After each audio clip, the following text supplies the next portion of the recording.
1 гектар үлүш жери бар адам bir айда 1,5 миң сом төлөп коюуга кудурети бар да. Өзүңөргө комфорт создавать этип алып эле отура бересиңерби же кандай? Жер үлүшүнөн төлөгөн эркек киши 25 жылда болгону 2 миң сомдон 4 миң сомго чейин төлөйт 25 жылда. 1-июндан баштап бул ызычуу болот. Айына 3 сом төлөп атат, айына 3 сом төлөп атат, пенсияга чыкканда 6.900 сом алып атат. Сиз менен ушайын деген жерим жок. Бактияр Жеңишбекович, менде мындай суроо. Мен өткөндө Скөл областынын Ак Суу району, Түп райондорунда барып келдим. Ал жакта элдер маселе көтөрүп атышат. Биз 25 жылдан баштап, июндун 1-инен баштап жанагы дыйкан чарбаларга 1 гектардан ашкан жери бар жарандарыбызга соосун отчислениялар мурда сугат жерге 373 сом түзгөн болсо, 25 жылдын 1-июндан баштап 1535 болуп, ай сайын муну 1 жыл бою төлөм чыгып калат экен. Ошондо жылдык эсеп ставкасы 18 миң сомдон айланат экен. Муну баягы биздин дыйкандар тынчсызданып жатышат. Кээ бирөө кайрак жерлерде анан жерди 1 жыл бою иштетишпейт да. Алар 6 ай жаздан баштап иштетип, бирок үзүрүн күзүндө гана көрүшөт да. Эмне үчүн мындай ставканы коюп атасыздар? Анан дагы ушуга эле улай суроом, 1 гектарга чейинки дыйкандар алар кандай соосун отчисление болот?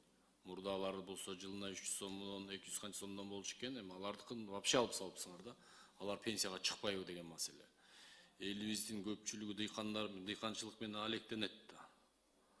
Анан аларга кандай мамиле болуп атат? Ушу жөнүндө кеңири түшүндүрүп берсеңиз.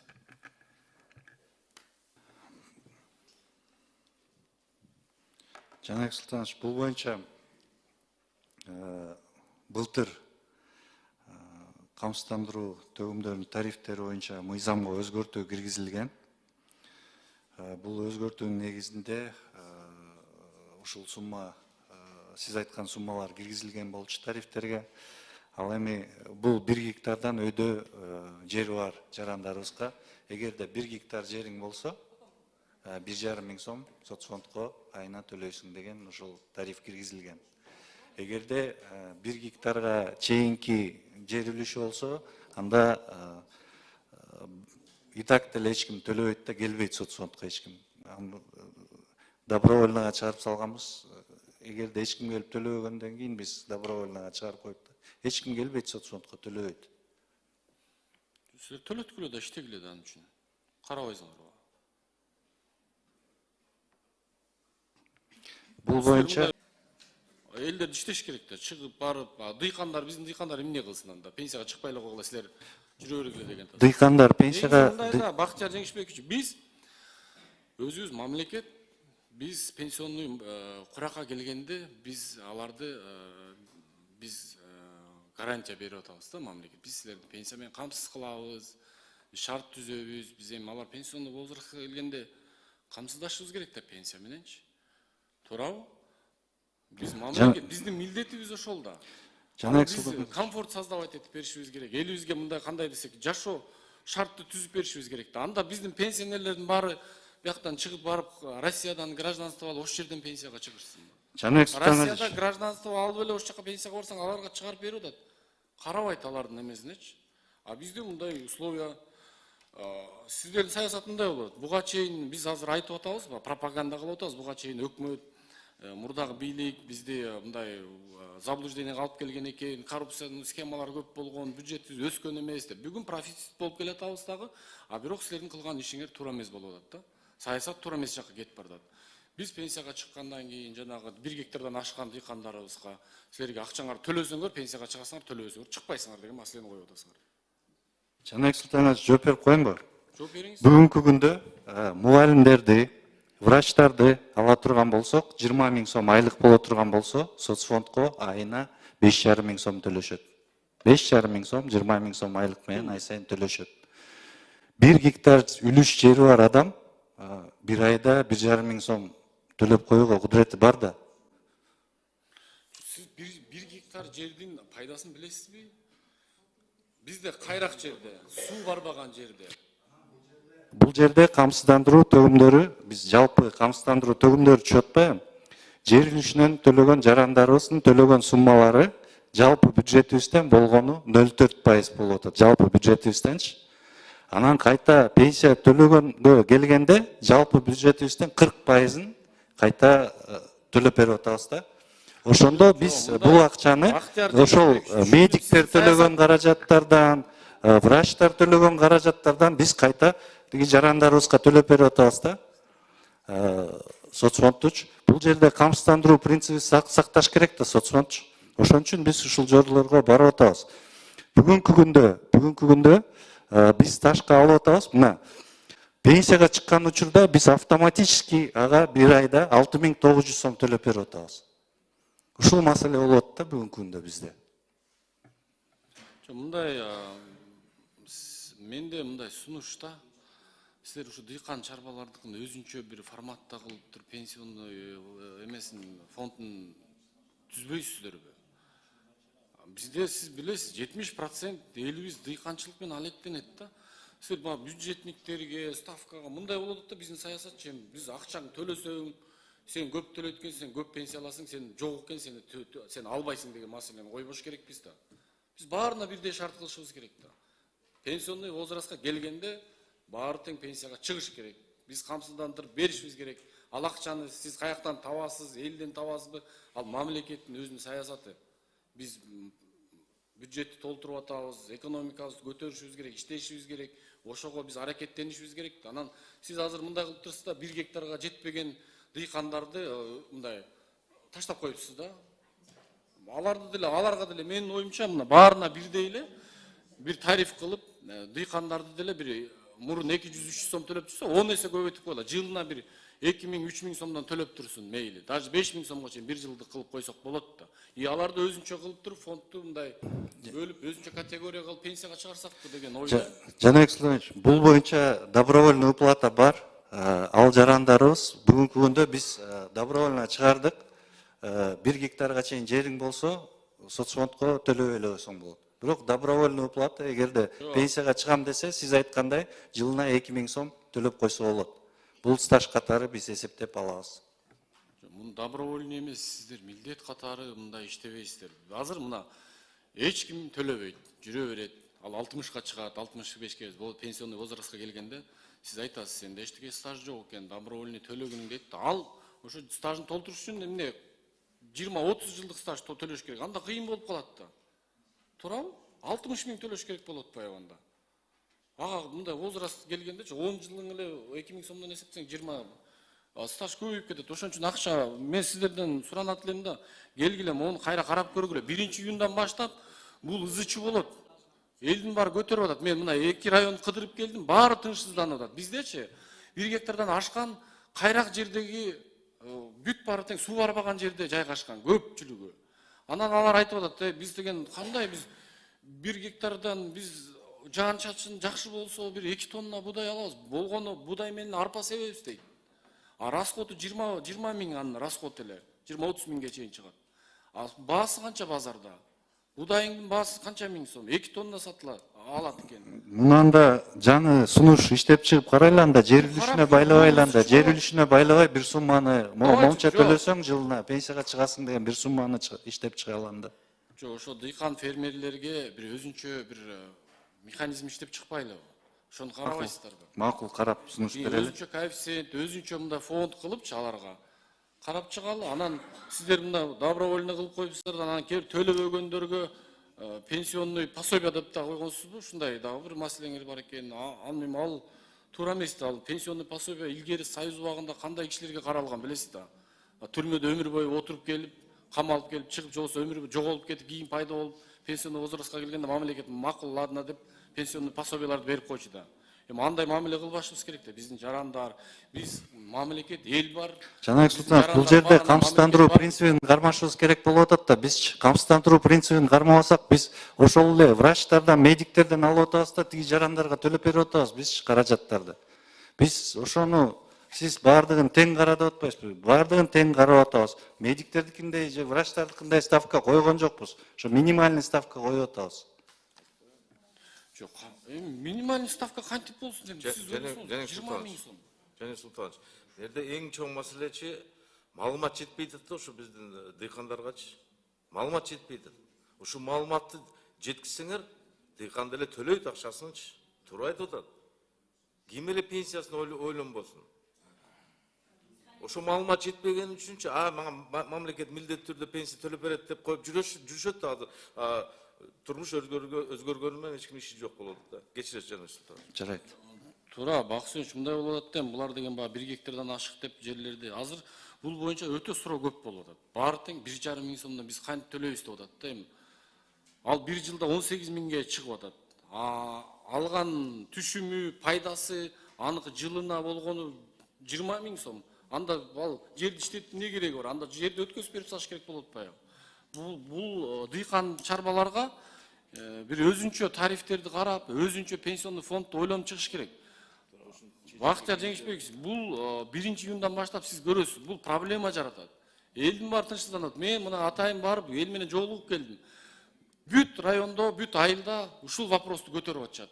Эмне үчүн биз кандай төлөйбүз деп атат эми. Ай сайын биз жерди 6 ай иштетебиз, кыш бою жерди иштетпейт да. Андан пайда көрбөйт. Ал ошо күзүндө бир гана айда топтоп турган сатат. Мен сунушум мындай да, ушул дыйкан фермерлерге бир өзүнчө тарифтерди карап, өзүнчө бир пенсионный фонд ойлоп табышыбыз керек. Ушуну караңыз. Бизде сураныч. Бул өтө туура эмес. Анан жана 1 гектарга чейинкилерди деле чогултуш керек. Сиздин кызматкерлер бүт райондордо, айылдарда бар. Алар иштеш керек. Аларды добровольно мындай болот да, сиздики добровольно биз иштегиңер келбей атабы деген менде ушундай ой пайда болот да. Силер ошондой ойго мени түртүп атасыңар, потому что силер добровольно кылып койдуңар, эч ким иштебейт. Аны милдеттүү түрдө барып, жер үлүшүң бар экен, төлө деп ар бир айыл өкмөттө сиздердин кызматкерлер кыдырыш керек. Добровольно төлөгөндө айына 3 сом төлөп атат, айына 3 сом төлөп атат, пенсияга чыкканда 6900 сом алып атат.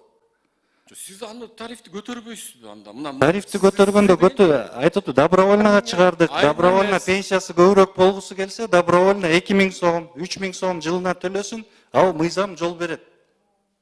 Жок, дыйкандардыкын силер мындай 1 гектарга чейинкилерин калтырып коюп атпайсызбы? Ошону милдеттүү түрдө элечи 1 гектардан ашкандын деле баарын чогуу эле бир тариф койбойлубу деген менде сунуш болот. Жылына бир эле 2000 же 3000 кылып коелу, аны төлөп берет аны. Бул боюнча карап анда сунуш киргизели биз. Ушуну карап бериңиз. Анан менде дагы суроо, сиздер 20 юридикалык жана дыйкан фермерлердин 23-жылы 273 миллион экен, 24-жылы 262, 25-жылы 248. Булар эмнеге азайып кетип атат бул төлөмдөр?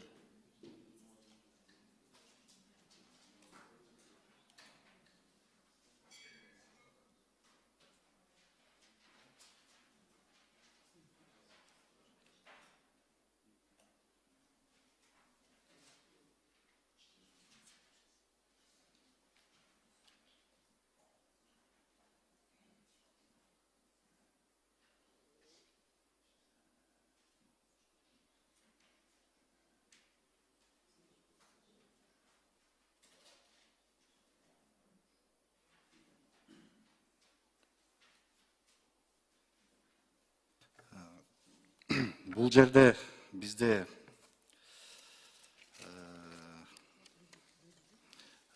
санын ала турган болсок, 2022 жылы жалпы камсыздандыруу төлөмдөрүн төлөөчү регистрация болгон ишканалардын саны 610 миң, 2023 жылы 659 миң, 2024 жылы 661 миң.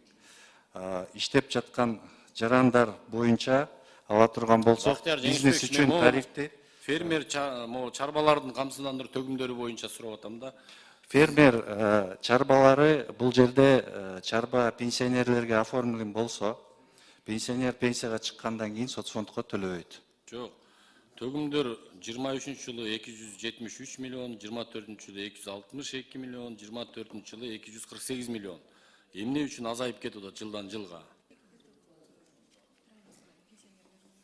Бул жерде биринчиси ошол пенсияга чыккандан кийин жарандарыбыз камсыздандыруу төгүмдөрүн төкпөйт. Анан инвалидтер первой, второй группы и бул жерде жана быйылкы жылдан баштап Мында айт. салык кызматынын маалыматы боюнча салык кызматы бизге маалыматты ушундай деп берип атат. Бул санын азайышы бул пенсионерлердин саны көбөйүшүнөн улам деп маалымат берип атышат бизге. Жалпы маалымат боюнча көбөйүп атат жумушчулардын саны. Жумушчулардын салымы көбөйсө, төгүмдөр деле көбөйүш керек го дейм да. Фермерлер. Бул жерде төгүмдөр бизде жана тарифти 27%тан 12%га чейин түшүрбөдүкпү? Жумушчулардын саны ошо түшүргөндө бүгүнкү күндө бизде жана улуттук статистика Мен дыйкан фермерлердин чарбачылык ошолорду айтып атам, чарбаларды. Камсыздандыруу төгүмдөрү азайып атат. Камсыздандыруу төгүмдөрү азайып атат. Ошол жерлер пенсионерлерге оформлен болот. Пенсияга чыгып атат да жарандарыбыз, ал пенсияга чыккандан кийин камсыздандыруу төгүмдөрүн төкпөй калат. Ал мыйзам боюнча кармалбайт анда камсыздандыруу төгүмдөрү. Түшүнүктүү. Эгер мындай дагы бир суроо, ошол пенсияга чыккандан кийин жер үлүшү бар, анда азайып кетип, аларга пенсияга чыгып кетип атат да. Бирок алар баягы бул эми баарыбыз бул дүйнөдө өмүр бою калбайбыз да, өтүп кете турган болсо, ошо жер үлүштөрү кийинки өзүнүн балдарына кала берет. Аларга болуп жазылып кете бериш керекпи? Ошондойбу маселе? Үлүш ээси болуп башка балдары калып калат да, мураскерлер, Ооба, кошулат. Кошулуп кете берет. Түшүнүктүү. Анан сиздер мындай ушул эле тарифтерди 26-27 жылдарга көбүрөөк берип атасыңар. 100 миллион, 90 миллионго чейин. Эмне үчүн, эмне пландарыңыз бар? Эмне үчүн көбөйүп атат? 26-27 жылдары. Камсыздандыруу төгүмдөрү бизде жыл сайын көбөйүп турат, анткени айлык бизде жыл сайын орточо көбөйүп турат 10%га чейин. Жок, мына сиздер ушул именно дыйкан фермерлердикин азыр айтып атасыз. Азайганы бул пенсияга чыгып кетип атат. Ал боюнча 27 жыл көбөйүп атат. Ал боюнча жанагы 1,5 миң сом болот атпайбы? Ошолдун эсебинен деп пландап атасыздар, Эми Бактияр Жеңишбекович, мен сиз менен ушайын деген жерим жок.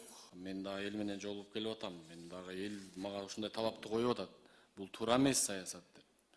Бул 1,5 миң көп деп атат. Сиз барып көрүңүз, ишенбесеңиз. Түп Ак сууда кайрак жерде, сугат жерлер жок. Анан алардын пайдасы албаса, анан биз 1,5 миң сомдон ай сайын төлөй албайбыз деп атат. Пайдабыз 2 тонна будай, 2 тонна арпа, эгер жакшы жамгыр жааса, болбосо 1 тонна эле алабыз дейт. Аны ошо малыбызга бергенге жосо ун кылып алганга өзүбүзгө эле дейт да.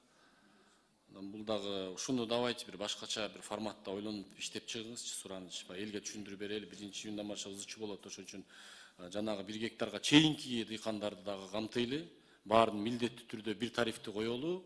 Анан сиздер ойлонуп көрүңүздөр, аларга бир башка дыйкан фермерлерге башка пенсионный фондду түзүндү ойлонуп чыгыңыздар.